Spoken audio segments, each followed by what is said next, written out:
가파른 최저임금 인상에 따른 후폭풍이 채 가시기도 전에 최저임금 산정 시 휴일 수당을 포함하는 방안이 확정이 됐습니다. 논란이 더 커지고 있습니다. 네, 사용자 측은 감당할 여력이 없다며 강한 반발을 이어가고 있고 정부는 임금 체계 혼선을 막기 위해서 행정적으로 명문화하는 것이 맞다라는 입장을 고수하고 있습니다. 논란은 계속될 것으로 보이죠. 관련된 내용 명지대 경제학과 조동근 명예교수, 최영일 시사경제평론가 두 분과 짚어보겠습니다. 어서 오세요. 안녕하세요. 안녕하십니까. 네. 자, 먼저 평론가님께 질문을 드리도록 하겠습니다. 정리가 좀 필요할 것 같습니다. 네. 주휴 시간이 포함을 하기는 했는데 네. 약정 휴일이라는 건 제외가 됐어요. 그래요. 네, 이게 어려운 게 다 복잡해 하시는데 쉽게 시급을 결정하는데 네. 우리가 통상 주급이나 월급 혹은 뭐 연봉 이렇게 받지 않습니까? 네. 그러니까 이제 전체 받는 월급을 노동 시간으로 나눠야 시급이 나오는데 그렇죠. 노동 시간에 주휴 시간을 포함할 거냐 말 거냐입니다. 주휴 시간이라는 것은 하루 6시간 주 5일 이상 일하면 하루분의 이제 급여를 더 주는 이 법을 이야기하는 건데요. 네. 이건 1953년부터 법에 들어 있었던 건데 최근까지 이제 영세 사업장에서는 잘 지켜지지 않았기 때문에 문제가 되는 겁니다. 네. 자, 문제는 지금 이제 대법원 판결은 자, 그러면 주휴 시간 포함해도 174시간이다. 월. 이렇게 이야기가 된 거고요. 그리고 지금 노동계의 주장은 243시간이다. 왜냐하면은 일요일을 법정 주휴 시간으로 보면 토요일은 통상 노사 간에 합의한 약정 주휴 시간으로 보거든요. 네. 그러니까 이걸 다 포함해달라는 게 노동계 입장이고 이걸 다 포함하면 대기업조차 최저임금 못 지킨다. 이게 기업 쪽의 입장이에요. 그러니까 노동부에서 낸 중재안은 그 중간에 있습니다. 209시간. 네. 근데 이게 국무회의 통과에서 지금 밀려 있고요. 31일에 통과 예정으로 있는데 노사 모두 반발하고 있다. 이게 문제입니다. 알겠습니다. 네. 그럼 교수님께서는 그 최저임금 산정의 휴일 수당을 포함하는 정부의 방안에 대해서 어떻게 보셨습니까?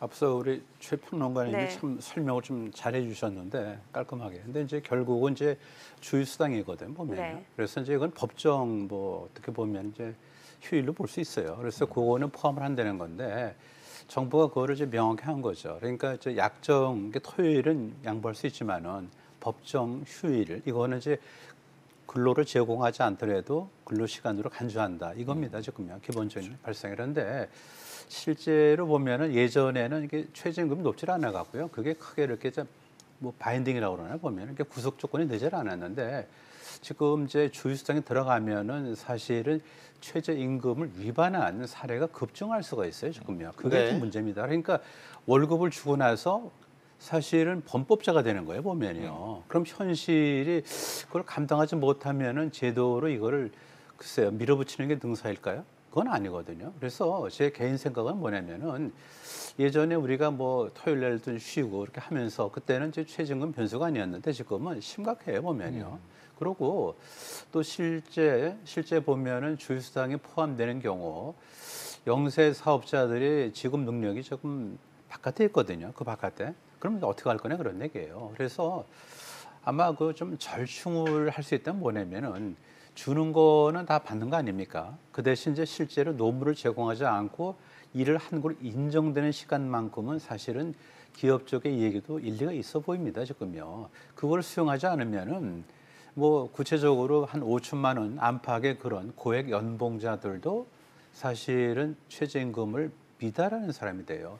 그거는 상식이 어긋나거든요. 세계 어떤 나라가 그런 나라겠습니까 보면요. 그래서 교수님, 네. 고용노동부의 생각은 경영계가 요구하는 임금 부담, 인상 부담이 있다라는 게 좀 아니라고 본다는 게 임금 체계 개편을 하라라는 거 근데 아닙니까? 그게 말이죠. 쉬운 수당을 일이 줄이고 아닌 게 기본급여에 포함시키라는 얘기. 근데 그게 말이죠. 쉽게 말하면 한 번에 완샷에 모든 기업들이 다 됩니까? 그게 아니죠. 노사 간이 협의를 해야 되는데 현재도 보면은 이제 상여금 같은 걸 갖다 매달 이렇게 지급되면은 이제 기본급에 포함이 되지만은 격월 또는 분기별로 되면 그것이 이제 그 기본급여에 포함이 안 돼요. 따라서 노사 협의를 거쳐야 되는데 그것이 되겠습니까? 그러니까 노사 협의에서 노조 쪽은 그런 협의에 이렇게 쉽게 응할 이유가 없는 거죠, 보면요. 왜냐하면은 기본급이 이렇게 높아지면은 좀 최저임금 미달이 됐다라는 어떤 이제 압박을 못 가하기 때문에 네. 그런 점에서 보면 실제적으로 기업의 부담이 느는 것만은 사실이에요. 네. 알겠습니다. 네. 자, 지금 당장 새해 첫날부터 최저임금법 시행령 개정안이 시행이 됩니다. 네, 자, 그러면은 이걸 어기게 되면은 법적인 처벌을 받는 거죠. 받게 되는 네. 계도 기간이 있지 않습니까? 계도 기간이 있습니다. 예. 계도 기간을 줄 수밖에 없죠. 지금 통상 한 6개월 내에 계도 기간을 이제 예상하고 있는데 네. 더 길어질 수도 있습니다. 아까 교수님 말씀처럼 처벌을 하기 위해서 법 개정을 한다.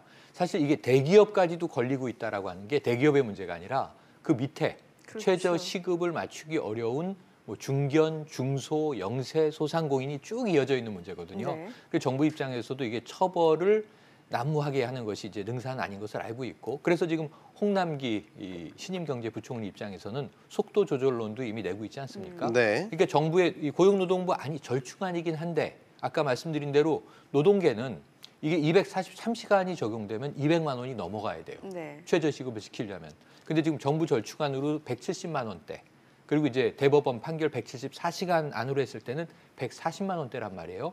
격차가 60만 원 정도가 나다 보니까 네. 재계든 이게 노동계든 양보하기 어려운 상황인데 정부의 절충안을 다 못 받아들이고 있는 겁니다. 하지만 정부 절충안 209시간이 적용되더라도 지금 기업계에서는 난리가 날 수 있는 상황이에요. 그래서 아까 앵커께서 지적하신 대목인데 교수님께서 지금 현재 현실론을 잘 정리해 주셨고 네. 정부의 이 요구는 기본급이 낮고 수당이 덕지덕지 붙어 있는 우리의 임금 구조가 네. 문제다. 근데 이게 지금 수십 년간 만들어져 온 구조거든요. 예. 그래서 기본급을 높이는 게 좀 선진국 임금 체계로 가는 방법이고 수당들을 이제 좀 줄여나가는 것이 옳은 방법이긴 하나 시간은 걸릴 것이다. 근데 이게 지금 이번에 문제가 된 그 개정안 문제뿐이 아니고요. 일전에 이미 통상임금 문제 판결 때 터졌던 문제잖아요. 네. 우리의 이 임금 구조가 문제가 있다는 건. 그다음에 최저시급 결정했을 때 또 산입범위 문제로 한번 시끌시끌 했었지 않습니까? 네. 그리고 이번 제가 벌써 제3탄으로 터진 문제입니다. 그래서 이 정부의 요구는 일관적이에요. 이 임금 구조 개편하라. 근데 기업 쪽의 입장도 또 일관적이에요. 네. 수십 년간 지금 적체되어 온 문제를 어떻게 한두 달 안에 계도 기간 동안에 이제 개선합니까? 시간을 더 주십시오 문제거든요. 그래서 이 문제는 시간을 가지고 머리를 노사정이 맞대야 할 문제다 이런 생각이 네. 듭니다. 이걸 뭐 절충하기보다도요. 사실은 정답이 있습니다. 뭐냐면은 대법원 판례는 존중돼야 돼요. 그리고 사실 합리성이 있거든요. 쉽게 말하면 뭐냐면은 받는 게 얼마냐 분자고요. 그다음에 이제 분모에다가 실제 노무를 제공한 것만 소정 근로시간을 치자는 거예요. 그거는 맞는 거죠.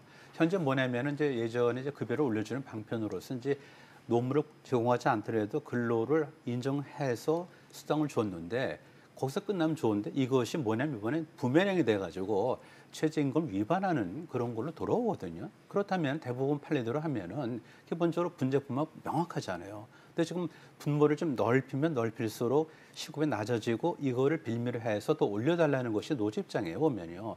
그렇다면은 현재로서는 대법원 판례가 훨씬 합리적이죠. 실제 얼마를 받았지, 실제 얼마 일을 했지, 그걸 나누자는 거예요, 보면요. 그걸 갖다 누가 부정합니까, 지금? 그런 면에서 볼 때는 이제 기업 쪽에서 이제 부담을 해야 되니까 그런 사정도 고려를 해야 되지만 한편 논리적으로 볼 때 보면 대법원의 판례가 상당히 합리적이다입니다. 합리적이다 이런 얘기입니다, 지금. 지금 이게 법적 절차 논란도 있죠. 그러니까 대법원 판례가 교수님 말씀하신 대로 소정 근로 시간에 휴일 근로를 포함시키지 않는 게 대법원 판례인데 네. 이번 고용노동부의 이제 개정안을 보면 네. 시행령을 바꾸는 걸 통해서 그렇죠. 소정 근로 시간에 그걸 포함시킨단 말이죠. 맞습니다. 그러니까 이게 법의 충돌, 뭐 법의학자, 법학자 예. 사이에서 논란이 있는 부분인데 왜냐하면 조금- 여기서 나오는 게 분모 문제 아닙니까? 맞습니다. 분모 문제. 네. 그러니까 분모는 이 분모가 근로시간 시간입니다. 시간. 수겠죠. 예. 이 시간이 대법원 판례는 이번에 174시간. 여긴 주유 시간이 포함 안 된 거죠. 네. 네. 근데 이게 법정 약정 주유 시간을 다 포함하면 분모가 늘어나죠. 243시간. 그냥 막말로 경영계는 분모를 줄이고 싶은 것 아닙니까? 맞습니다. 네. 맞습니다. 쉽게 얘기해서 그래서 말이죠. 대법원 판례 합리성 말씀하시는 게 맞고요. 그런데 이게 문제는 뭐냐면 왜 갑자기 개정안이 시행령 개정안이 툭 튀어나왔냐면 갑툭튀 아니냐? 왜 제겐 이런 얘기를 하는데 네. 정부의 고민은 이거예요. 지금 법원의 해석이 필요한 대목이 소정 근로시간의 수로 나눈다인데 이 소정 근로시간이라는 표현의 정의가 모호하다는 거죠.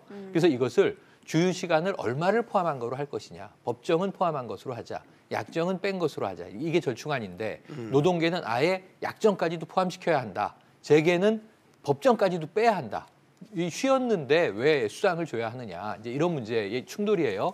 그게 정부의 절충안인데 이 또 문제가 있습니다. 시행령 개정안은 국무회의에서 의결되면 되고 대통령이 제거하면 되지만 그렇지 않은 경우에는 대법원 판례가 바뀔 수 있어요, 항상. 또 네. 시간이 흘러서 네. 사실 헌재에서 위헌 이 합헌도 바뀌지 않습니까? 네. 새로운 대법원 판례가 나오면 이건 또 한번 휘청하게 돼요. 그래서 법적으로 명시해 두는 게 좋은데 그러면 국회의 몫이에요. 그럼 뭘 바꿔야 되냐면 이 주휴 시간에 대한 이 정의를 한 근로기준법을 바꿔야 되는데 국회의 문제예요. 이게 더 어려운 문제죠. 그렇죠. 아마 여야 충돌이 또 예상이 됩니다. 네. 근데 제가 아까 말씀드린 대로 근로기준법의 주휴 시간을 보장하는 이 조항은 1953년부터 들어가 있었던 거예요. 근데 왜 지금 문제가 되냐면 최근까지 안 지키는 게 관행이었던 거예요. 법대로 하자 그러면은 이 명문 조항을 삭제하든가 개정을 해야 되는 겁니다. 그러니까 이게 국회의 책임도 걸려 있고 정부의 책임도 걸려 있고 이 사이에 노사하는 이해관계를 다투고 있고 거기서 결국은 법원 판결을 구한다 하면 유권 해석을 해달라고 하는 거죠. 근데 이게 법원 판례가 바뀌면 어떻게 될까요? 약정 주의 시간까지 포함하는 것으로 해석하시오 해버리면 네. 대법원 판례라는 건 일정 기간만 유효하다. 이게 영구적인 게 아니다. 항구적인 게 아니다. 여기에서 숙제는 계속 잔존한다. 이렇게 봐야 할 것 같습니다. 알겠습니다. 네. 뭐 결과적으로 논의는 현재 기업들이 휴일 수당까지 포함해서 최저임금 인상을 감당할 수 있느냐 이 부분 아니겠습니까? 사실 뭐 정부 입장에서는 결국 소득주도 성장이 성공하려면은 그 근로자들의 임금 소득이 늘어나고 여기에서 이제 소비도 늘어나고 그렇게 되면은 그 결과적으로 자연적으로 기업들도 성장할 수 있고 뭐 이런 개념 때문에 이렇게 나온 것 같은데 어떻게 보십니까? 네, 좀 근본적인 질문을 좀 하나 좀 던져볼게요. 예. 사실요. 이게 임금이라는 게 청구하는 게 아닙니다. 사실요. 그러니까 자기 기여 항구를 찾아가는 거예요. 보면요. 예를 들어서 로펌이 좋은 어떤 사례가 될 것 같은데 변호사 모여서 자기가 기여 항구를 공동경비를 빼고 찾아가는 거거든요. 그렇다면 생산성과 연결돼야 되는데 최저임금 얘기할 때 우리가 사실 생산성이라는 얘기를 갖다가 별로 안 했어요. 얘기는 했지만 한켠에 비켜뒀다고요. 그러니까 구체적으로 2년 사이에 한 29%의 그 최저임금이 올라갔는데 그럼 2년 사이에 29%의 생산성이 올라갔냐? 안 올라갔거든요. 그런 데서 오는 문제입니다, 지금. 그렇기 때문에 지금 앵커께서 말씀한 대로 이걸 지금 최저임금 올리면은 당연하게 무슨 법적으로 어떤 클레임할 수 있는 어떤 근거 되니까 하지만은 실제적으로 생산성 수반이 안 되면 위험한 겁니다, 지금. 그러니까 우리가 전체적으로 생산성을 봐야 되는데 그거를 사실 보지 않고 그냥 퍼센테이지만 따진 것이 큰 문제가 되고요. 그다음 또 하나 지적할 게 뭐냐면은 아까 분자 분모 얘기하셨는데 분자는 이제 산입 범위를 어떻게 하느냐는 입법상이에요, 그렇죠? 네. 분모는 시행령에 말이 안 되죠, 보면요. 분자는 국회의 어떤 이제 통과를 요구하는 입법이고, 그다음에 분모는 시행령 개정안. 그러니까 국회가 아닌 행정부에서 그냥 가결하면 되는 거. 이거는 앞뒤가 안 맞는 거죠. 분자가 까다로우면 분모도 까다로워야 되는데 분모는 너무나 허술한 거예요. 시행령만 개정하면 되니까. 그거는 사실은 앞뒤가 안 맞는 겁니다. 네. 네. 자, 지금 현실적인 문제들 마지막 질문을 드려야 될 것 같은데 지금 이 수당에 해당되는 예를 들어 상여금이라든지 여러 가지 복지성 그 급여들 이런 것들이 이제 수당으로 지급됐다가 뭐 일정 부분은 이제 기본급으로 포함이 될 것 같습니다. 문제는 소상공인이나 규모가 작은 영세업체들은 이런 상여금이 존재하지 않는 곳도 상당히 있단 말이죠. 그러면 지금의 이 개정이 현실적인 임금 인상으로 네. 다가올 수 있다. 이런 우려가 제기되고 있어서 맞습니다. 지금 뭐 소상공인 단체도 반발하는 건 그러니까 아니겠습니까? 해석이 구구한 거죠. 지금 제가 보기에는 이제 딱 경계가 존재하는데 중견기업 이상은 과거에는 우리가 보너스라 그랬어요. 네. 제가 사회 처음 나와서 입사할 때는 뭐 연 600% 보너스를 주느냐 아니면 400% 주느냐 여기에 따라서 굉장히 연봉 개념이 달라지니까 이 입사에 좌우됐던 측면이 있는데 최근에는 대기업은 다 PSPI로 하죠. 네. 아까 교수님 말씀처럼 성과가 나야 이 수당도 받을 수 있는 거고 보너스라고 하는 것이 적자일 때 어떻게 주는 것이냐. 그래서 굉장히 엄격해졌습니다. 성과주의로. 그런데 지금 또 이 제조업 중심 현장에서는 과거의 보너스 개념도 있고 기본금을 낮추다 보니까 여러 가지 수당들이 이제 아까 제가 덕지덕지라는 표현을 썼습니다만 네. 복잡하게 붙어 있거든요. 그래서 지금 통상임금 문제가 그거잖아요. 그 기본급은 작지만 통상임금을 결정할 때 고정적으로 지급하는 것은 통상급여로 봐야 한다. 이런 판례가 나와버린 거잖아요. 나왔죠. 기업이 한번 크게 이제 얻어맞았던 네. 겁니다. 그래서 말씀하신 대로 기본급화 되는 게 제일 좋으나 그게 지금 구조에서 단기간에 전환하기가 어렵다면 통상급여의 어떤 정의 내에서 이 고정적인 수당들을 급여화해 나가는 작업들을 기업들이 일부 하고 있거든요. 그런데 그게 이제 버거운 기업들이 있는 거죠. 그래서 제가 보기에는 양극화 말씀드렸지만 네. 대기업과 중견기업 그리고 정말 그 사이의 경계점에 있는 중소기업 이 안에는 강소기업이 많기를 우리가 기대합니다만 그렇지 않은 좀비 기업이 많은 것도 사실입니다.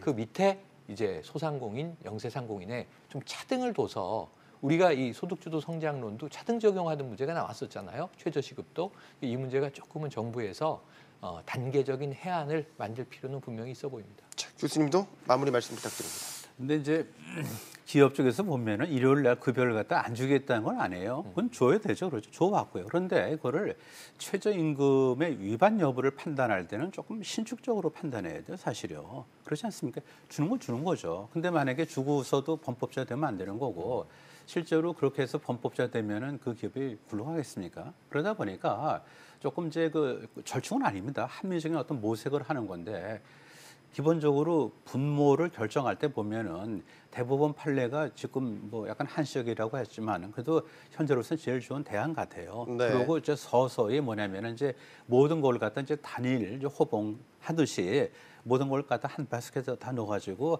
받은 급여를 다 통일을 해야 될 것 같아요. 그래서 뭐 들어가고 나가는 것이 들쭉날쭉하다 보면은 기업들 간의 차이가 많이 있는 거거든요. 그래서 이제 상여금 같은 것도 사실은 이제 조금 뭐 매달이 아니더라도 주기적으로 뭐 가면은 그것도 통상에 이제 포함되듯이 이것도 급여에 올라가면 되는데 현재는 그게 아니라고요. 좀 그러다 보니까 뭐 2개월, 3개월 쪼개서 나눠주면은 괜찮은데 그거를 뭐 좀 가끔씩 주면은 그걸 갖다가 결국은 이제 최저임금에 산입이 안 되니까 도저는 협상에 그렇게 적극적으로 응할 그런 유인이 없는 것도 현실입니다. 이런 것들을 다 좀 종합적으로 살펴봐야 되겠죠. 네, 알겠습니다. 조동근 교수, 최영일 경제평론가와 이야기 나눠봤습니다. 두 분 고맙습니다. 잘 들었습니다.